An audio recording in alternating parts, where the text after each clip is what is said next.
Welcome, ladies and gentlemen, to episode 215 of the Splash Cast Monday Night Raw. I am your co-host, Reggie. I'm your co-host, Norwood. Our powers combined, we are your HBCU homeboys. We are here on another fantastic Monday night, and it is Monday Night Raw. And we're watching a little playoff football game. You already know what it is. Texans and Steelers. Y'all watching too or listening. Thank you guys for rocking with us, though. Let's have some fun. Let's get into it. We're going to start off. Y'all know what it is on Monday Night Raw. We do our Hawks talk, mic check, any type of miscellaneous off-season or I wouldn't say off-season, any type of miscellaneous sports talk and basketball until we get to basketball season and football season is over. Then the mic check will be any off-season football talk, then going into basketball being the main portion of the show. Followed by NCAA football and NFL as well. We also do in the mic check, we do Braves talk, even though it is the quietest of times in baseball right now. The quiet storm. And HBCU is pretty quiet right now. By the time football season is over, it'll be right there in time for tournament basketball, and that's when it gets real fun. With that being said, brother, how you feeling? I'm feeling damn good right now, to tell you the truth. A lot of things in my life are going the way that I need them to. My team seem to have a united front of let's fix the messed up parts. And I appreciate the conscientious effort to do that. That means a lot to me because they'd had me stressed out all season. You mean your professional teams or all your teams? All of them. Billy Napier fired. Raheem fired. Trae traded. Yeah. Oh, what team ain't teaming correctly at this point? Well, the Braves seem to be a real mystery for me because I don't know anything about who we've hired. I haven't done any, and I'm not gonna lie, I haven't done any due diligence either. So I'm not gonna say that I'm letting them chill right now. Let them we'll figure get out there. Diamond Sports. But yeah. We'll get there. So we don't really have any quick hits. We're gonna go straight into Hawks talk. This has dominated the last month of basketball lore, of basketball season with all the Trae Young trade, speculation, all of the how the Hawks are playing, et cetera, et cetera, et cetera. So, with that being said, we are going hoops. Actually, you can do hoops because you are the hoops guy, so you can be lead, Mike. I am not gonna say what I was about to say because it's pausey. But with that being said, let's go to Hawks talk. The Hawks, Pelicans, Nuggets, Golden State. Man, hell of a week. Ain't gonna lie to you. Yes, a fantastic week for the squad. The last couple of weeks we come in here like, we just lost a bunch of games. And we haven't. We won 3 in a row. We start out y'all watched on Monday as we talked about the losing to the Raptors. So y'all heard that mid-pod as it happened. We moved on to Wednesday where we got the double whammy. We were able to beat the Pelicans, who, of course, currently own we have their unprotected first-round pick, which is looking better and better as the day goes by. And we were able to win 117-100. I think Trae was still on the team for this trade, if I remember correctly. I think was this game at home? Yes. This was the game he was traded. Oh, you're right. This is the mid-game trade. We're just better than the Pelicans, top to bottom. I will say that I don't think that they have their best rotations out there. I don't exactly know what they're trying to do, considering that they don't own the pick. It seems like they should try harder to win, but I don't know what they're going to do. I don't know if they can try harder to win. I think the Pelicans are in an interesting scenario where they have to play Zion and they have to feature Zion in order to try to trade Zion in order to try to get something in return.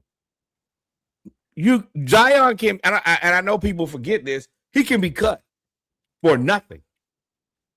And them continuously trying to figure out what to do with Zion, and then even afterwards going in and saying he's untouchable. I don't think that they have a plan, and if they do, the plan is very bad. The Pelicans clearly don't know what they're doing. This was also Derek Queen game where he promised retribution to us after we traded him. And bro, let's be real. No offense. I think you're a really good basketball player. But we wanted Asa Newell. I think you hooping. But bro, anybody in their right mind would have made that trade. Your team got hustled. But also don't be putting no vendetta out on my team and then go and score 6 points and 10 good rebounds. I was about to say there was no retribution in that game. You went 3 and 9 from the field. Y'all lost by 17, brother. Wrong. Right idea, wrong team. Well, it was this game. Now that I have, let me make sure. Let me get my stats up. This game really, I'm excited, and this will be the one of my points for the entire road trip that we've had. Is we finally playing Mohamed Guey. Derek Queen came in there. Mohamed Guey is what I should say. 31 minutes, 10 points, 11 rebounds, six assists. I believe his plus minus was plus 27 for this game. So at this point, and then this is just the beginning because it happened in the Nuggets game, it happened in Golden State, and I understand the rosters. Bro, you put him in, and whoever is scoring is it. And Derek found out. That's the one thing that I wish Quinn did more is, I gotta say, every week, use him as a fire extinguisher. If somebody heats up, especially with the additional depth we have now with Kispert and CJ, hey, if they on fire, take whoever getting their ass cooked, come on out of the game, no problem. We got a guy for that. Cut their water off. And he does that every time. I don't care if they're a 3, a 4, or a 5. I've seen him do it against top tier guys because he's committed to playing defense. And now that we got depth, you foul him if you have to. I don't care. Him and Zion were going. That was a fun matchup because Zion is, built the way he is, and Mo is slender and Zion and Mo didn't back down. Now Zion did big man him a couple times, but Mo was like, all right, well, I got 6 fouls to play with, big dog. Right. And he used 5 of them. And he out rebounded Zion, and he almost had, I think he had the same amount of assists. So, and you couple that with everybody else, of course. He didn't cost $45. He didn't cost $45 million either. So yeah, I really like him. I want to keep him around. I think that he needs to be deployed in that. I think that we do have to do a little bit better job of letting Asa Newell. I know that Mohamed Guey is probably better on defense, but you spent the draft capital. So you got to find ways to get Asa Newell in the game and get him ramped up and prepared. Yeah. Play them together. But hey, I do want to say this about the Pelicans. Bryce McGowens from Nebraska. Yeah. Really good player. He was hitting every shot. He was cooking against us. I think he had 20 points on 8 of 15 shots. And the 1-3 he hit was a fadeaway corner 3 while he was on fire. Yeah, he's a solid player. He's a guy who that in the new NBA, those guys you're gonna have to find, and you're gonna have to make them a little bit better. But if you can find those guys, they're gonna make your 10th, 11th spot way better. And I think that's one of the things that we've been able to do with Mohamed Guey and Vit Krejci. Yeah, is find a way to those guys who are at the end of the bench, but who can. Vit was shooting the cover off the ball. Mohamed Guey is cutting people water off. In this now where you just can't buy a bunch of players, you're going to have to be way more focused on that. But let's get back to the game. Jalen Johnson, 19 points, 8 rebounds, 5 assists, 6 turnovers, 1 block. Not a great game from Dyson. Still put up great numbers. 6 turnovers we can't have. Mohamed Guey, 10 points, 11 rebounds, 6 assists, 5 turnovers. Probably shouldn't have the ball in Mo Guey's hands that much, but This is when Okongwu was really, really sick with the flu. We need another center because Mohamed Guey is really a 4 or somewhat of a 3. Him playing the Luckily, he 5. played New Orleans. Right. Who I mean, they got Eves. They got Missy, Looney, and Derek Queen. Now, I also think that Derek Queen is a 4, not a 5. Yeah. I think everybody in this game was a 4. Every person that played center in this game. Nah, Looney and Missy are definitely 5s. Oh, I forgot they got Missy. Yeah. Yeah. I think that Zion being there is in the way of Missy being better. Because remember, last year, Missy was in the conversation for Rookie of the Year. Now it's like, but yes, number 1, cut Zion. Reese Shea, 25 points, 8 of 13, 79 from 3. He got going late. Heard y'all talking. I'm gonna tell y'all, everybody after they traded Trae, everybody who was in the conversation for getting traded said, "Hey, you want to send me to Washington?" No, you're not gonna Cam Reddish me, brother. No way. Not gonna send me to Dallas. Right. Nikhil, 6 of 18, 2 of 12, 6 rebounds, 6 assists, 1 turnover. Not the greatest shooting night, 2 of 12 from 3. Just that ain't it. But he's kind of our volume shooter now. And before the addition of CJ and Corey, in really just the addition of CJ, when the shot clock got low, it's throw the ball to him conversation. It's nobody else. Here you go, fix it. And he's done a really good job of fixing it late in the shot clock. Dyson Daniels. He's clutch. He was having a horrible shooting night, and then the Pelicans cut it to like 6 or 8, and then he was like 3-point play 2. I was like, oh, okay, well, short memory, game over. And he's just like, nah, I'm good. Just if y'all scared to shoot it, I'll shoot it. And Jay, like, I can't shoot all of the shots, and everybody else, their confidence isn't like, okay, give me the ball, especially like Dyson, Ricochet before this night, and Mohamed Guey, they're more defensive facing players. So yeah, Nikhil is like, well, one thing I ain't afraid to do is shoot it. And if I miss it, well, I missed it. And we already up. We kind of winning this game anyway. I can afford it. Asa really only played 7 minutes, 2 points, really a non-factor. Kristaps, 13 points on 4 of 11, 4 of 8 from 3. We need more from him, but solid. And in a game like this, he's a world beater. When they don't really have any dominant bigs, if you can get 20 minutes out of him, he's going to win handily because there's nobody tall enough and that can space the floor. Keaton didn't play. And Veet, 19 minutes, 5 points, 2 of 5, 1 of 3 from 3. He ain't been playing great lately, but that's what you get in a guy that you're paying scholarship money to. Some nights it's going to be great. Some nights it's not. And this night it wasn't. But we beat them handily. Every quarter except for the fourth quarter. And the only reason we didn't win in the fourth quarter because it was garbage time. Yeah. So I think the big story out of that one, really nobody really cared, is that Trae got traded pretty much in the second quarter.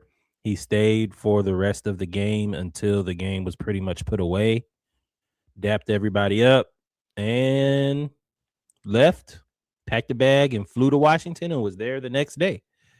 So that was Trae's goodbye game. And we'll talk more about that after we get through these next 2 games. I think that was he's going through some image rehab right now.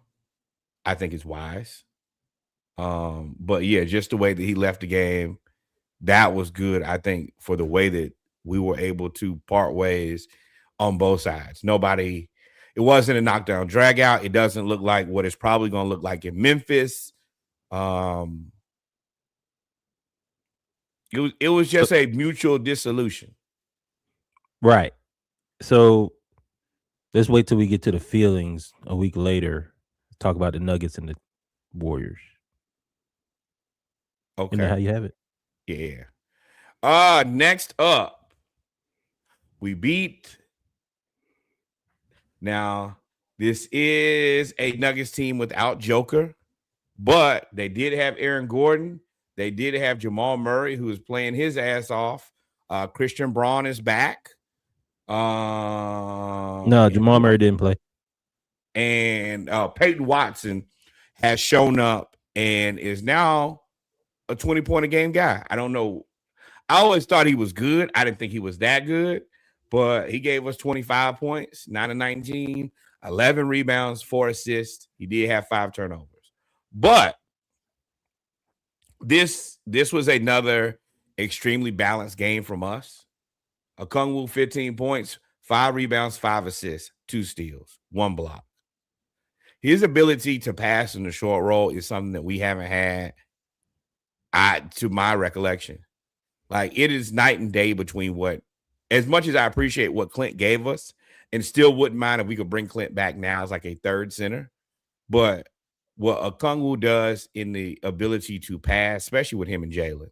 If things really break down, Jalen feels very comfortable. Hey, man, me and you just pick and roll. And we can both pick and pop, and we can both roll. Like, we can do whatever. And it's almost impossible for people to guard. Jalen Johnson, monster game here, 29 points, 9 rebounds, 6 assists, only 2 turnovers, 1 steal, 1 block. Nikhil, 22 points, 8 rebounds, 3 assists. Veet, boy, it was terrible. Oh for everything.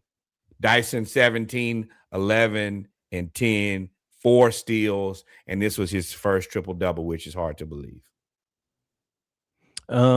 Yeah, this game, from what I saw, this was Okongwu settled everything down. He was still obviously sick, I think, and I don't think we had but him and Newell, and he played 35 points after being sick, and he played about as well as he can. Jalen Johnson is developing that killer instinct.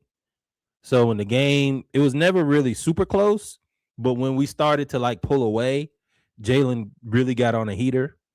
Of course, Nikhil Alexander-Walker is going to be your volume shooter, like you say. But for me, Dyson Daniels finally started shooting the ball at the rim. When he gets into the paint, he tries to jump up in the air and pass it out and all of that stuff, which I get. You're trying to learn how to play the point guard position, and you're really still only 22 years old, and you've been a 3-and-D guy for your, not even 3-and-D, just a defensive shooting guard for your whole career. Right. This game to me should signify, hey, if I get into the paint, I'm 6'6". And he just started hitting the floater. And then when he got in the paint and he was hitting the floater, Jalen and Okongwu and everybody started getting wide open. And he probably would have had about 15 assists if Veet hit anything close to the rim. But for me, the fact that he was shooting the ball allowed him to get to 17 points, which is where we've always said we want the point guard to be. 17 to 20 points.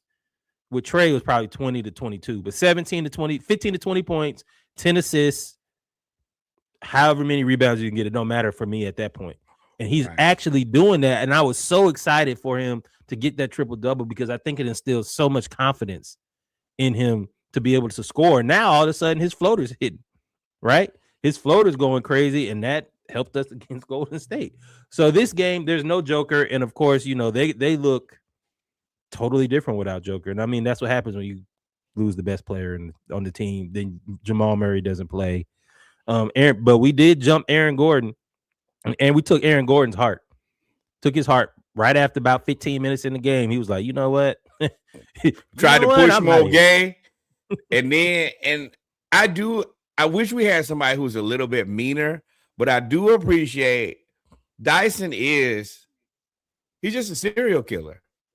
He gonna wait for something to happen, and then he immediately gonna make a beeline. He walked right over, like, hey, bro, what are you doing?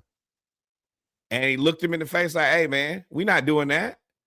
And you know, Aaron Gordon didn't really have a lot to say. I think at that point he kind of figured out, you know what, I'm kind of stuck here. And I think Aaron Gordon we ended up frustrated again with the, what do you call it? The fire extinguisher, the turn you off, the water faucet, whatever.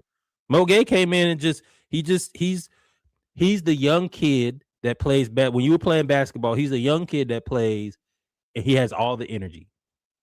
And he's just like, I'm here to prove it. And I'm really here to prove it because I came through NBA Africa development. So I'm really here to prove it. And Right. I'm going to play in the way that he's getting on the court. And I think he's figured it out is the way that I'm going to get on the court is hustle and defense. And then, eventually he'll start hitting the corner three. I don't know. He was 0 for 1. They didn't really take any shots. But once if he can start hitting the corner three, he's carved out a niche in the NBA. And I think he's embraced. So, I mean, shout out, man. That was a great game. I'm just happy we beat the team we're supposed to beat. That's what we never did as Yes. It's also now way more difficult to find a person to pick on. It's not one person who you can say, oh, he's toast. Just get him every time. And I mean, especially that's what the Raptors are, essentially. Right. V's not a great defender, but he tries really hard, and he's tall. So, yeah, he's 6'8". And he plays opportunistic basketball. He's like, okay, I might not be the most lockdown guy. What does that mean for me? I got to dive on the ground. If I got to play the passing lanes. I got to try whatever I can do because I'm still on scholarship. So he's motivated. I got to try on defense. And when you have everybody trying on defense, this team is going to be good. We're going to have to turn people over. We're going to have to play fast and in transition to be successful. But with everybody trying on defense and being roughly the same size, it does make that easy. Mm-hmm. And you know who found that out? The Golden State Warriors. This was the first game that we had CJ and Corey Kispert. In this game, this was just yesterday. This is what I think they want it to look like. My biggest thing, and I wish I could just call Quinn and tell him is, bro, you don't have to play 9 people. You can play 10 people.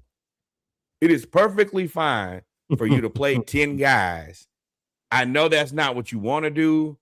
I don't know why it's not, but that's why you have a good team and you have depth, is that for injuries, and we could just stay fresher than a lot of teams if we play all of our guys. And I want to develop Asa. So I'm glad he got to play in the second quarter. I would have much rather preferred he play in the first.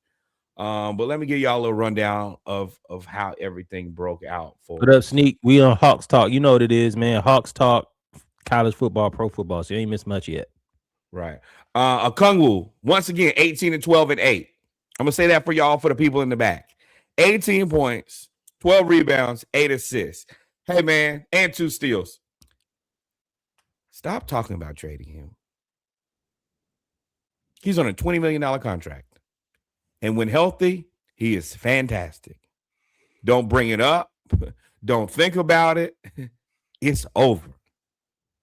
If anything, even if we got a big that was really good, maybe he goes back to the bench. But Trae, not a chance. I don't know, man. His passing is keeping him from being on the bench. His passing at the top of the key. He didn't belong on the bench. If you watch the game, he basically was doing what Draymond did on offense. Get to the top of the key, distribute, throw it to Jalen on the elbow. If it doesn't work with that, at the end of the day, you can still pass it out to me because I'm still a 40% 3-point, 35% 3-point shooter. I think he was at 51 at the peak, but No, that was Asa. That was at 51. But this also, Jalen Johnson, 23 points, 11 rebounds, 6 assists, 2 blocks. Those 2 blocks, very important. His defense is much better when he doesn't have to do it all on offense and having more people to compliment him, because the defense had got kind of bad. But he was also basically the main offensive conduit. Now we've balanced out again, and you don't have to run all the offense through Jalen.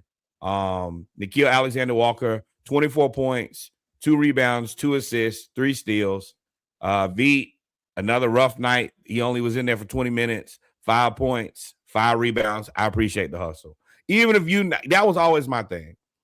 You might not always have the night, but on the nights that you don't have it, Find something else to do on the floor other than just be awful. Who else? Luke Kennard, 8 of 11, 6 of 9. He got to a point where he was just on fire. He actually ended up needing the heat check. I think he had 4 threes in a row, and that's what kind of, I think, it broke the Warriors. Put him to sleep. They just like Steph Curry on Steph Curry. He gonna make every shot, and y'all know me and Reggie have not been the biggest fans of Luke Kennard. Number one, he must listen to the pod. Right. He must listen to the pod. Number one, you do like Luke Kennard, like, follow, and subscribe. Number two, I do think that him being in the role of the shooter is a much better role, which Reggie has said a million times. He's just not that. But him and CJ together, or him and Dyson together, allows him, or him and Nikhil, it allows him to be what he is. Passing the ball. I didn't think of that. Adding CJ as a ball handler may open up Luke Kennard, because now he does not have the ball in his hands anymore. Right. At all. Never does. No reason to. If Dyson is on the court, Nikhil is on the court, or CJ is on the court, hey, pass it. You'll get it back. We don't have anybody who's nobody wants to hold the ball here. And I don't think you can in this offense. It's not a lot of ISO other than, all right, Nikhil, bail us out because we have made a shot in 7 shots. Or Jalen, hey, it's time for you to go to the hole because we ain't made a shot in 7 shots. But outside of that, if you want a shot, it'll be there. And Luke, a lot of that was him not shooting the shots that he was supposed to shoot, and people getting pissed off like, bro, we pay you to shoot and you're not shooting. Yep. I agree. Who else? CJ, 12 points, 4 assists. He was a plus 19. He's a high man. Shooting was okay, but he's an adult, and you can tell immediately. I don't have to have the ball. I can have the ball if we need it. I'm not going to get crushed on defense. I'm not a great defender, but I'm just tall enough to kind of be in the way. And I told Reggie this in pre-production. We were able to do something that we've been subjected to for so long. We pulled how teams used to pick on Trae and just play after play after play, just go at him. That's what we did to Steph Curry. Steph got tired. Yeah, I mean, he's old. CJ gave it to him. Jalen gave it to him. He still had Corey Kispert. Right. I said he was tired. He still had 31. And that is the one thing I will say about him is you never think that you, especially being Atlanta fans, you never have that vote of confidence like, oh, it's over. Even when we were up big, I was like, hey, man, keep on playing, because at any point, it's a little bit more difficult for him to do it like he used to. But one thing that he could do was he shoot you right back into a game. You might be down 20, and then real quick you be down 3, 9. And you be like, whoa. What did I miss? But yeah, but we jumped them though. We Draymond is ineffective against this team. They don't really have everybody's a his center. size. Quentin Boss.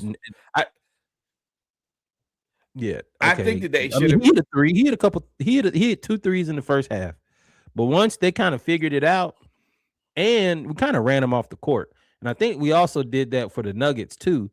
Is when we know that you kind of shorthanded and you don't have much, we just gonna run, and you're gonna have to sub. You're gonna have to sub eventually. Right. That is what they want to do more than anything is, hey, can we just, because we make baskets so much easier. Like, we're not the best offensive team in the world. I'm not going to sit here and say that. But what we can do in transition is, number one, we'll dunk every time, take off. And that's that bounce pass CJ through, boom. Jalen right down the middle. Nobody going to sacrifice their life for that. Draymond for the 41st game of the season, especially not them guys. Jimmy not, hell no. Draymond not, and Steph sure as hell not. So hey, young man, Jimmy, you got it. I hate Jimmy, but he was cooking though. He was cooking. Jalen and Jimmy got into it in the first quarter, And I was like, okay, they're gonna go at it the whole game. And they did, but Jimmy just ain't had no backup. Right. Jimmy's a necessary evil. You're right. It is. He's not SGA, but he's SGA like, and this is the Warriors, so they're going to get calls. And now we don't have Trae. There's nobody that people respect on this team, so we're not going to get a single call. And I've seen that, Man, and that is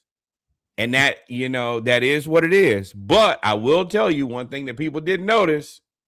You want to know how many turnovers we had for this game? 7. Yeah, for the entire game. 7 turnovers for an entire game. That means you got ball control. No turnovers means that really increases your probability of winning a game. Now, I also think that I don't know why Steve Kerr hates Jonathan Kuminga, and I don't know why the Warriors are so intent on keeping him. His camp has communicated that if y'all not gonna play me for real and y'all not gonna respect me, I'm just not gonna play. And I think that everybody, they're trying to get him moved. But it's like, we just saw, if you want to move somebody, they can be moved. And yeah, but they need stuff back. They can't. Do you need something back if you're not gonna play him? I would assume so. My thing is you could have traded him. He's clearly wanted to leave for over a year now, and you guys won't help facilitate that. I think that it's a Steve Kerr problem. Like, I look at the Eagles, and I don't think it's an AJ Brown problem. I think it's a Nick Sirianni problem. I look at the Warriors, and I think they have a Steve Kerr problem. Oh yeah, yeah. I mean, there's no way. He's quietly been saying it all year. Like, hey, I think he's been letting y'all know that this is the last run for me. I think that's what he's been telling y'all about. We're not the team we are. We're a dying dynasty. We're not this. We're not that. Yeah, I think he's on his way out, personally. But, like, watching Vit Krejci play and then Jonathan Kuminga not be able to get on the court, that's egregious. I mean, you can send Kuminga this way. 1,000%. Right. You want court? I mean, I think Corey Kispert could be solid, but he can go. He can go. All right. Matter of fact, you get Corey Kispert and Luke Kennard. Give them both. What you need? Yeah. But just not playing Kuminga in this game specifically, where we don't, we didn't have a lot of size. He's just as tall as everybody else. This would have been a good game for him to kind of, be able to do his thing, honestly. So I don't know what the Warriors got going on. It does not look like the best place to be right now, but that also isn't our problem. Now I want to progress the conversation a little bit. It's been a couple days. Trae's gone now.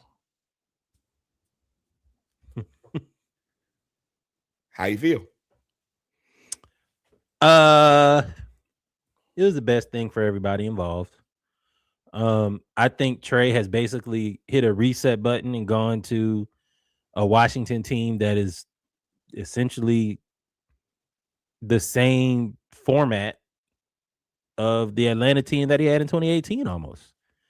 He had Alex Sarr, who is starting to be, Sarr is a better version of Capella to me. He's rebounding, he's shot blocking, he can run the court, he gallops down the court.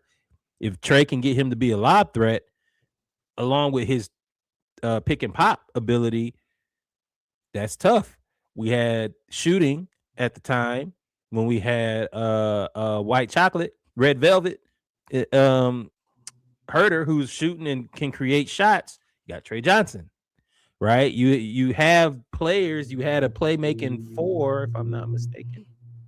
You have a playmaking 4. Maybe not, but you got like a lot of young players that he can influence and build around to where you can run pick and roll, and they're all supposed to be able. CJ, you missed that. That was it. A lot of players to pick and roll, and I think for Trae, I think this is a really good fit for, like you said, image rehab, because that's what it is. You're going to a hopeless situation, and you're basically told you're the building block to turn it around. So I like that for Trae. I have even more excitement, not excitement, more, I guess relief is maybe too strong of a word, but that CJ McCollum has come in and Optimism is, I think, is optimism the has word. CJ McCollum has come in and absolutely embraced coming off the bench and being able to shoot. I love that part about it because it gives us we had too many times where Dyson Daniels would be on the floor or we put in, it takes away the Keaton Wallace minutes is where I'm trying to get to, and it allows to have scoring. Keaton, for what he did, he deserves a roster spot, but I don't think he has the ability to be the backup point guard that we need. And CJ, just being the bucket that he is, gives us that point. So I like it. I would love to see Kispert. I haven't seen him enough, but I like the trade. I mean, Right. with everything that happened and everything involved, especially off the field, when people didn't want to be there, and all of the things when Trae released it, and especially listening to this Ansi Saleh, I'll Ansi say Saleh, Saleh, yes.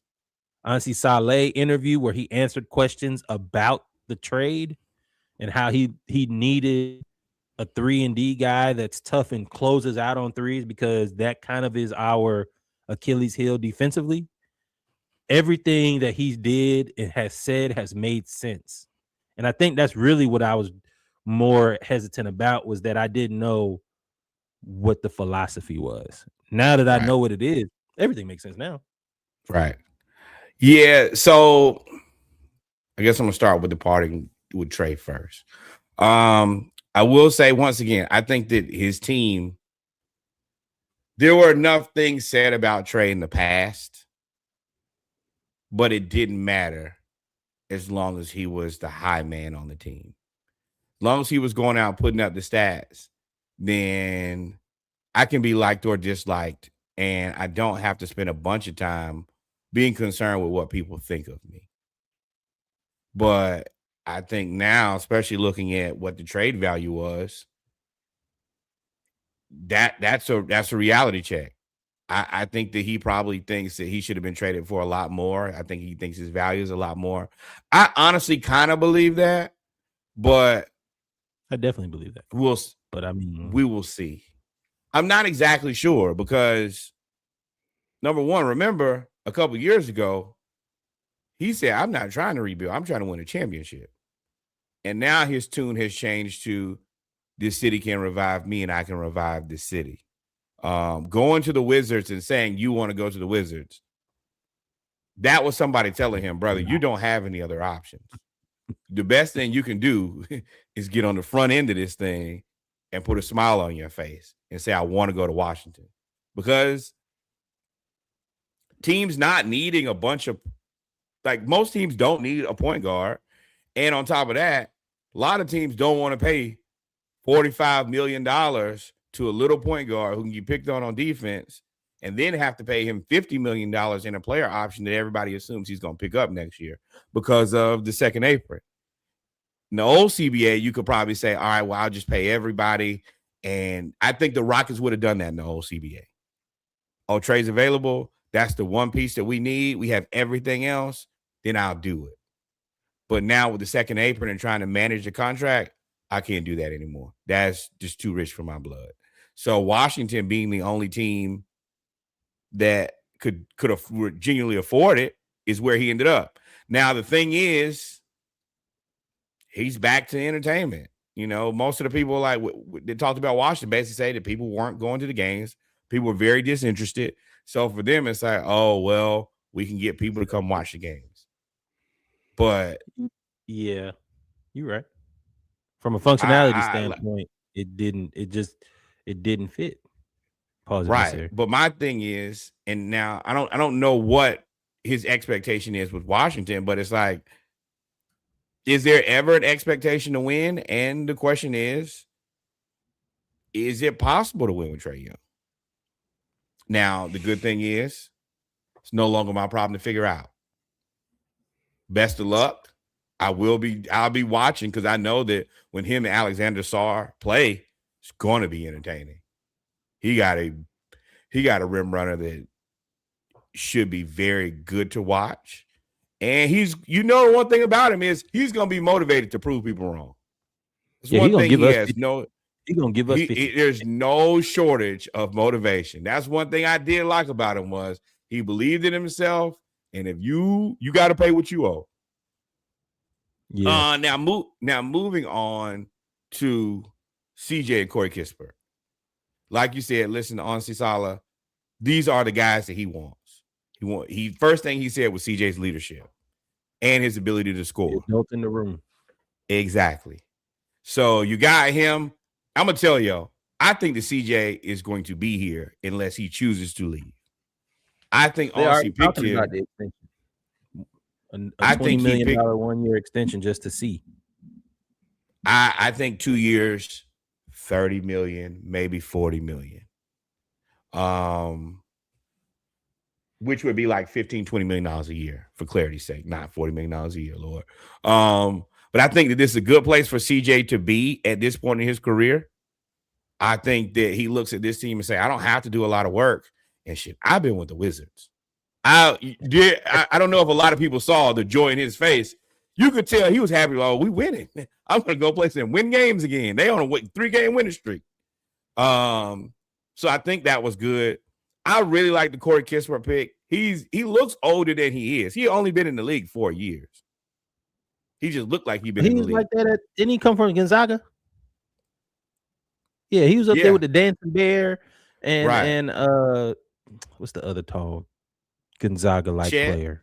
Chet, Drew Timmy, not Drew Timmy. I know you're talking about though. They all kind of look the same minus Chet. Yeah, they all. But he was up there with them. They all got like handlebar mustaches, right? Stuff like that. The handlebar mustache crews. That's what he was a part of.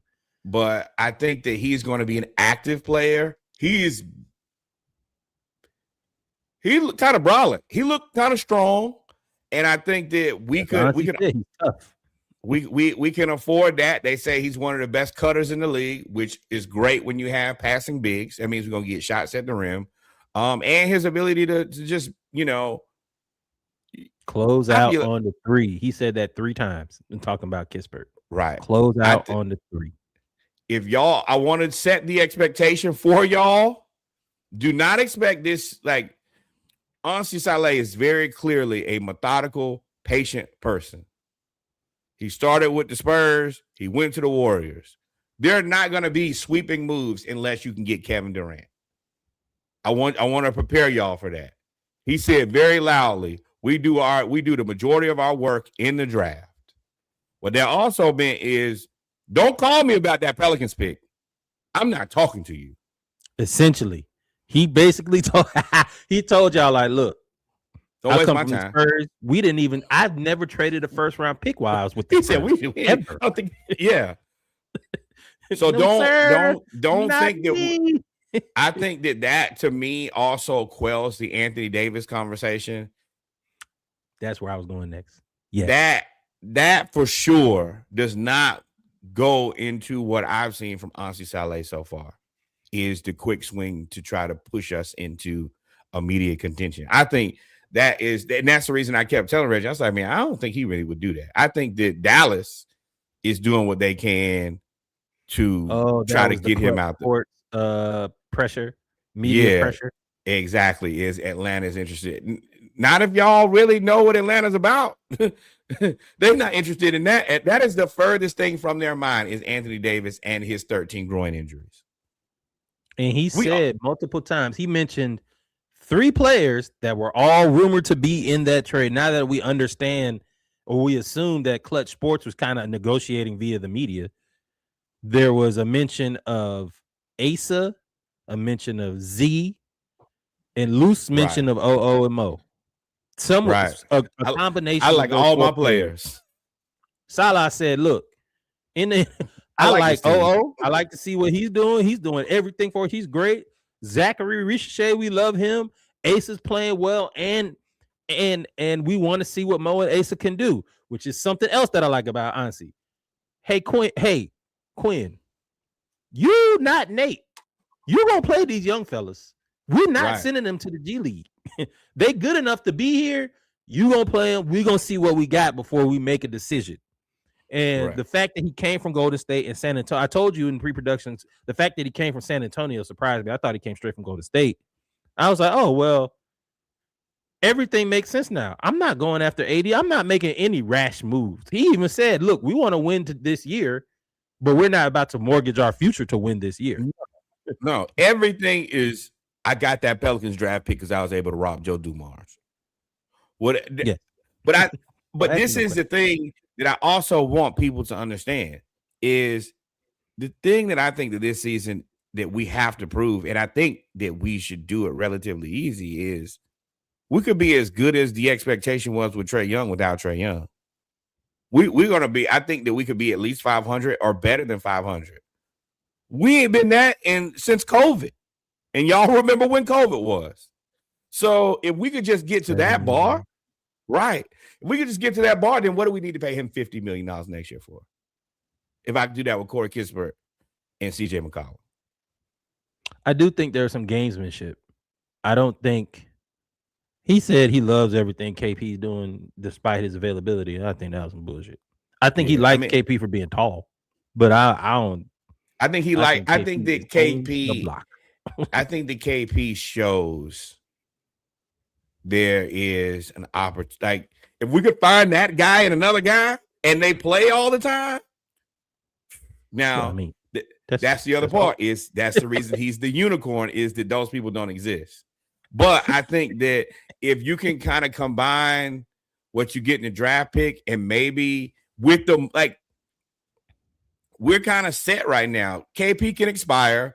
I think that we're going to draft a big. I think we're either going to get the Caleb kid from North Carolina or AJ DeBanza. I don't think we will go after a guard. And the only guard that I think we would go after, I don't think Peterson's going to be available for us. And he has hamstring issues, which scares a lot of people. Right. So, right.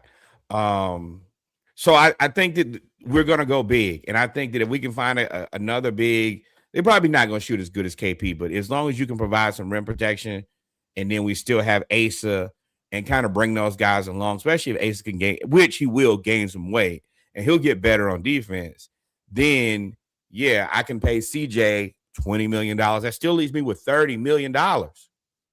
That's a whole nother guy. That's an asset. And I think the thing that he's keeping 10 or 11 guys now is I need to play Corey Kispert. So if I need to trade him, I need to play Luke Kennard. So if I need to trade him, so people can be like, well, I can use a shooter. I got a $30 million player here. Well, I got a $15 million player here. I can absorb that contract. I can afford it. And you can get a guy back in the league that needs shooting. Oh, I got two of them. Which one you want? You can't get both of them right now. You brought that up. For sure. I think there's another piece you're missing. I also can attract a coach if I decide to move on from Quinn because I have Dyson under contract, Nikhil under contract, OO under contract, Jalen under contract, expiring contracts, and veterans coming back, along with Kispert, along with Asa, along with Z. So my roster, know what you get. And wait, there's more. A gem of 2 first-round draft picks and what people to believe in elite draft and a second-round pick. Don't forget about that second rounder. It's going to be people in the second round, specifically that kid, Nicholas Avedilis or whatever his name is from Virginia Tech. It's going to be some retooling going on. I like what we're doing. It remains to be seen. I think coming up, let me look at the scores. Coming up, we are in the middle of we're at the beginning, really middle, I guess, of our West Coast swing. I think we're like 6-2. Yes, we played very well on the road. Like way better on the road than we have at home. And the other part is we played, I think, one of the top most difficult schedules through the first half of the NBA. The second half is actually supposed to be a lot more friendly to us, which I truly appreciate. This Lakers game will be interesting. Trailblazers I ain't worried about. And then we get Celtics, Bucks, Grizzlies, Suns. Celtics, Bucks, Grizzlies, Suns. So I think all of those games are winnable. because of our roster now. But now I'm more intrigued to wrap this up because we are 50 minutes in, and I don't want to keep. I know I keep prolonging the conversation, but Yeah, I'm excited because I want to see how gotta CJ have it. McCollum can come in. How CJ McCollum can Right. come in, settle the bench, and if he can do that, y'all, I ain't gonna say y'all in trouble because Jaylen Brown playing out of his mind, but we may get out of the play-in. Yeah, especially with everybody being right there together. I think that's the thing is, CJ, you don't have the pressure of like, you don't have to come in and be a world beater. We just need you to be a functional member of this team, show up in this manner, make the right pass, shoot shots, and he's smart and he's an adult. We don't have any egos on the team right now, and I think that is going to help for finally. I still think Toronto's rough for us because they're still a little bit bigger and stronger, but I also just think that Toronto's a really good basketball team. I think, yeah, I agree. Like that's Scotty Barnes, Ingram, RJ Barrett. If they can fix that center position, and I mean, right now, Scotty Barnes is playing the center, him and Colin Murray-Burroughs. The only thing that they did was that Quickly contract is a problem.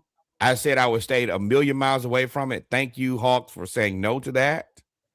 Because they tried to trade. Yeah, they tried to do the Quickly and picks for Trae, which we're not going to be slave to bad contracts. That ain't even a conversation. And then Jakob Porto contract, I tried to tell y'all about like a year ago. I was like, hey, did anybody see it? Because nobody saw it. There was no reason for an extension. And then I dropped it in the group, and people were like, oh, that's terrible. That is awful, my friend, and it is. But that's it for basketball. I think that me and Reggie both feel pretty good about where it's going. Not a rush to get to a championship right now. I think the biggest thing is take it day by day. Celtics just lost to the Pacers. That's great. We need that. Losing to the worst team in the NBA and the Pacers getting a win, that helps us out with them being the worst team in the NBA. So this is a great double win for us there. That's it for right now. And I feel good. I feel way better now. I can't tell you. I wish we would have got a pick. I wish we got a pick, but but I also heard people asking us to trade them a pick to take Trae, and I'm like, whoa, now. I can tell you what middle finger Saleh did use. Nah, I would have used my middle finger. I would have reached down.